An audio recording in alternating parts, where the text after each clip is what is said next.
The ability to think critically is one of the most empowering skills students can build that will benefit them throughout their lives.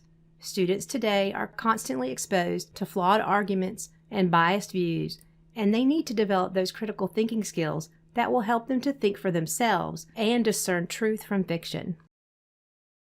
One way to help your students think critically is to give them something to think about. I know this sounds simple, but formulating open-ended questions that keep them thinking and responding will help them to build their metacognitive skills and begin to look more deeply at the world around them. Probing deeper with questions like, "What do you think about this?" or "What makes you think that?" prompts students to look below the surface of information and begin to formulate their own thoughts and ideas.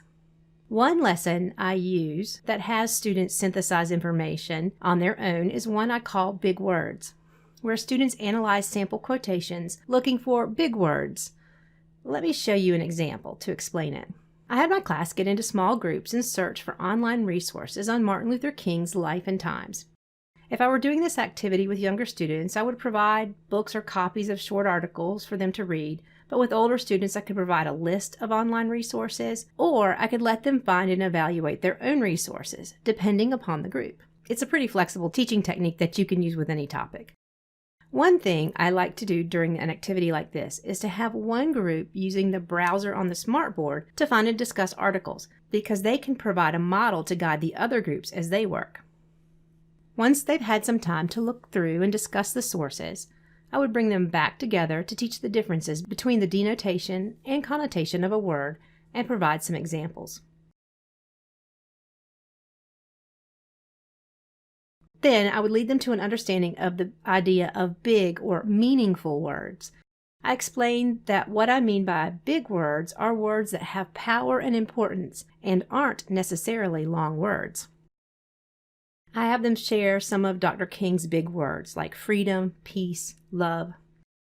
Next, I distribute copies of the I Have a Dream speech, either on paper or electronically if my students have devices. I have the same copy displayed on the smartboard, and after giving them a few minutes to read through the speech once, I have them get back into groups and discuss what they think some of the big words were in the speech.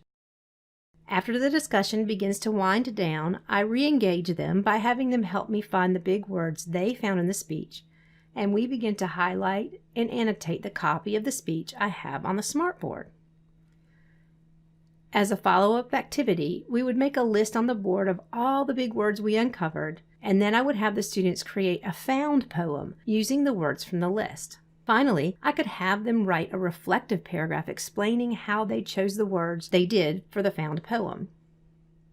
Using the big words activity will get your students working together, discussing, and most importantly, thinking about new ideas and concepts on their own.